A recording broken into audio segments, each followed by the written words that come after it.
Wow, have you seen Star Trek Discovery? This has to be the most Star Trek of any Star Trek I've ever seen, and we're just into episode 5. Okay, now a few caveats. I'm assuming that people watching this know something about Star Trek and are interested in Star Trek.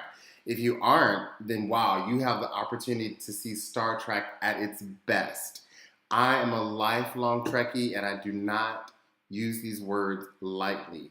This is the absolute best Star Trek I've ever seen, and we're only into episode 5 of the very first season. So check this. The captain of the ship, the central character, well, she's not the character. Her name is Michael. She's from Earth, and she grew up on Vulcan, Earth's first alien ally in the universe, in the Star Trek universe. And so she's already got this, multicultural thing going on that's really popular with heroes these days. And she's an orphan growing up in this foreign land, like Superman. So, Star Trek, like, true to the genre of sci-fi, is a superhero narrative. Now, Captain Kirk, juxtapose her against Captain Kirk and the other characters the other captains that the series has. She's not a philandering, I'm the savior of the universe, archetypical American man. She's something very different. In some ways, you could say she's the love child of Spock and Captain Kirk. But she's not a philanderer with her feelings. With her feelings, she's compassionate. And so in this latest episode, we've seen her go from this creature that they thought was a monster. She had to figure out what this monster was, and at the same time figure out how to get this brand new propulsion system online, so they can traverse through the universe. She's the one that saw that this ugly, horrendous looking monster that was powerful and could beat up anyone and could kill Klingon warriors, that its function, purpose, aim, goal in life was nothing like that, but to graze on these mushrooms that they were growing and to live a peaceful life. And it wasn't an aggressor at all. It's not a predator. And so just to see that although this animal could do all this stuff, it's not a beast. It would be difficult for anyone not to make connections between the way that this animal is seen and evolves within this show in the Star Trek universe, and stereotypes of black women. And it's also typical for Star Trek to go for these sorts of things, to really challenge what the public is doing. Star Trek, of course, has the first interracial kiss on television. If you can imagine, Captain Kirk, played by William Shatner, and the chick on the phones, that we only learn her name years later, decades later, in the current iteration of Star Trek. I'm not going to say her name. See if you know it. But and she's played by Nichelle Nichols. But we only get to see that Star Trek has approached socially controversial issues. In the '90s with Star Trek, they had on every iteration through the '90s and early '90s, they played with gender in different ways. Okay, so of course they had a female captain, but she was much the what people saw then as the Hillary Clinton prototype. The woman wearing the pants. And operating and able to function in the man's world and adopting very masculine traits. And so that also, I wouldn't say, is though it's groundbreaking to have such a female captain, a female lead in any show. I mean, we still struggle, decades later than the '90s to have female heads of shows, leads of shows. That was groundbreaking, but even still, it was retrograde in the same way that Sex and the City was. It's quite groundbreaking, but all they talked about was men, sex, and shopping. And so Star Trek has always pushed the envelope, but then retrograde. Like I say, always. That so few people of color made it into the 24th century, and we're only, stereotypes and these archetypical characters, the black best friend and that sort of thing. We don't generally get our own backstories, and we're always willing to help, and we just pop out of nowhere. And I'm sorry, but I love LeVar Burton, but even that, or Guinan, my goodness, just was so the wise, sage old black woman. And so this Star Trek is so not that, and it's so interesting because it's not that, perhaps because of cyber television, because it's produced for and by the Netflix audience, which is global, which is wanted to see, like me, is wanted to see this show, you know, 30 years ago when I was looking at Star Trek for the first time through the Next Generation on television broadcast. It was still, the same kind of stereotypes, and even though it pressed the envelope, and this is doing very differently. So this show, the captain, as I said, the anti-captain, Michael, is anti in so many ways. She's a woman from Earth, but she's black. And she's visibly, she's almost as brown as I am, so she's a double take. She's not a double take, is she really? No, she's a black woman. And after she gets sent to prison, like many black women, she stops straightening her hair. So she even has, nappy hair.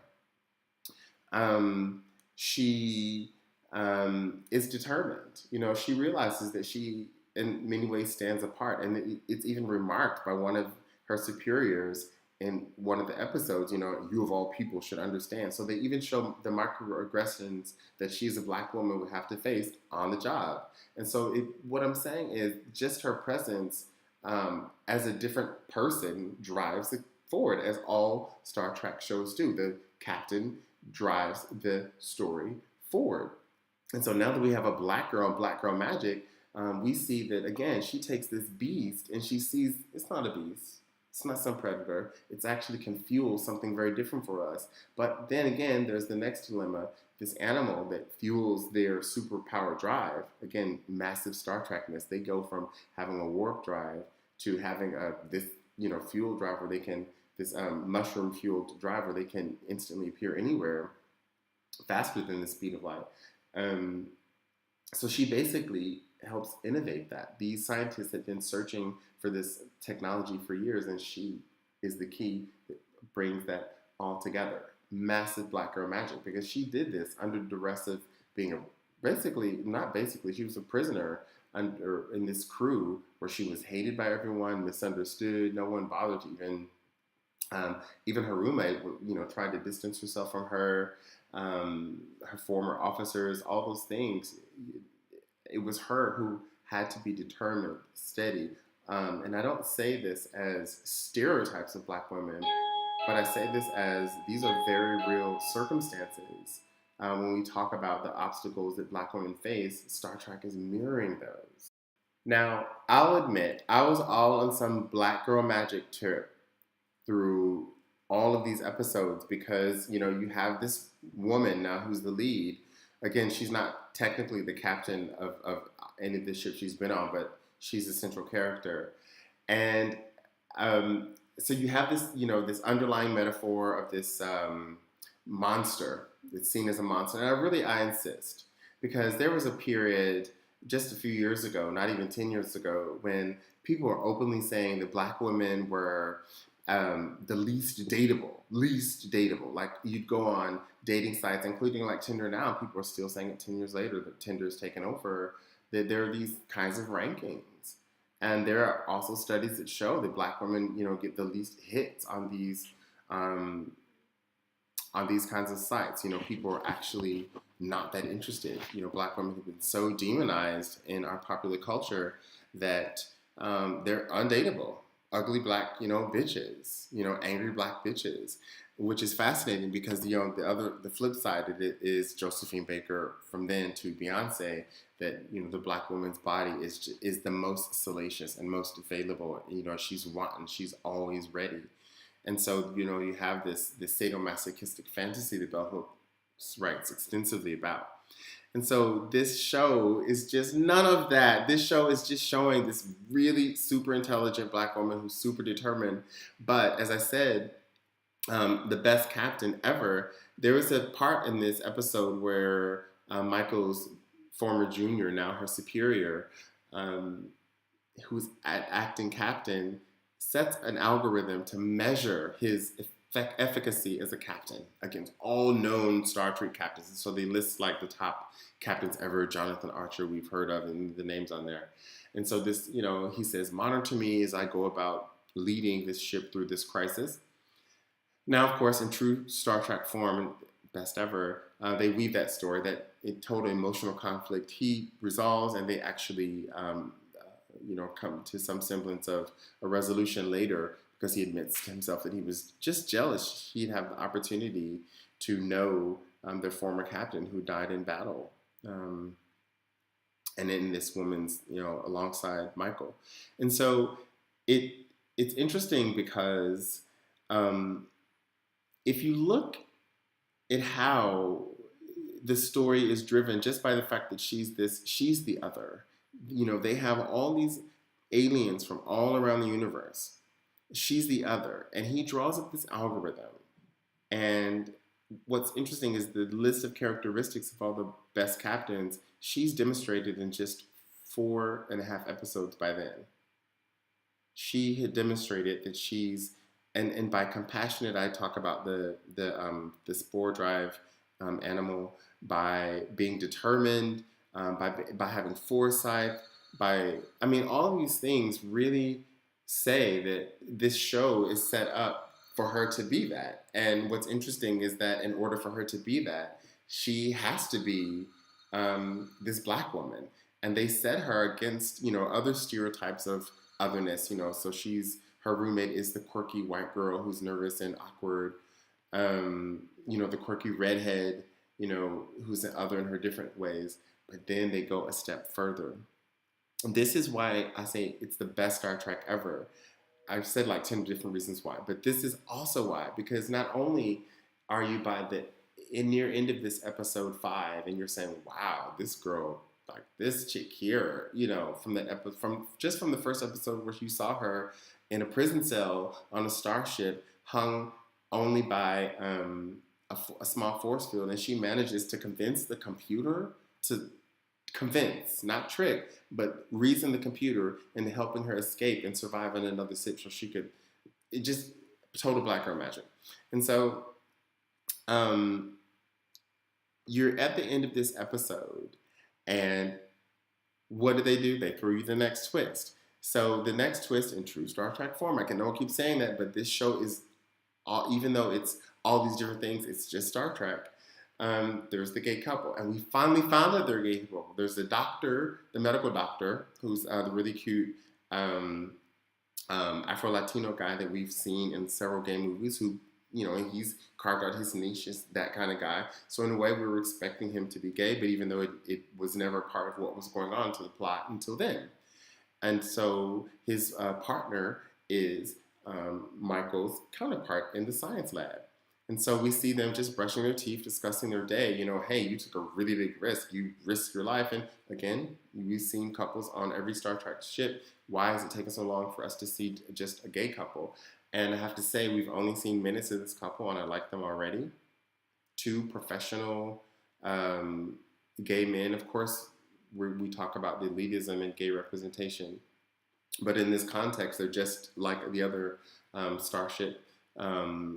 Well, no, they actually are. They're high ranking. So that's also quite stereotypical within the military. People said that because of the stigma around gayness, gay people really had to work hard to excel. And in the military, having more transparent rules of advancement is one place it would attract those who've been alienated in outside society. So certainly the military is very colored and very rainbow. In this respect. So Don't Ask, Don't Tell was really just ridiculous, and it's so silly that even Star Trek was doing Don't Ask, Don't Tell in the 90s. They did transgress a bit. They had, a species that they visited. Rural Riker, was the Casanova, and there was a species where they didn't have gender, and so some of them who were other, queer, expressed gender, and so there was a woman who was attracted to Will. Okay, Star Trek. In Deep Space Nine, that was in Next Generation. In Deep Space Nine, of course, they had, what's his name? The species that lived inside the other species, Dax. So this species would move from life to life, and so could move different species, or live within different species or different genders. And so we see it played with a bit, and Deep Space Nine, of course, pressed the envelope even more, not just with this captain, but even in this respect. But it's interesting to see how long it's taken for Star Trek to actually just have, a diverse cast. To have, and by diverse, I don't just mean a bunch of gay best friends, black best friends, even with George Takei being on the original series, he was closeted then. The series was closeted about, you know, even gender them. I mean, the women in the original series, they wore short skirts. Can you understand what I'm trying to tell you?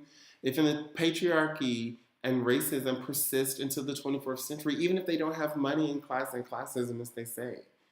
So I love Star Trek. It presses the envelope. This one is blowing my mind because it's doing all those things that you've had to bite your tongue and shut off your critical gaze to enjoy it. This one you don't. You can just go for it. So if this is your first Star Trek, love it. If you're a die-hard Star Trek fan, I know that you might be offended by me calling attention to race in this way. I've tried to be fair to this enterprise that we love so much, because I do think that it has relied on stereotypes in the past. It has steered clear of being genuine to what really imagining what could the 24th century be if we really were free of money, if we really could unite humanity with the idea that we're not, just the idea that we're not alone. And so if those are really such strong unifying forces, why doesn't the 24th century look any different than a 20th century boardroom?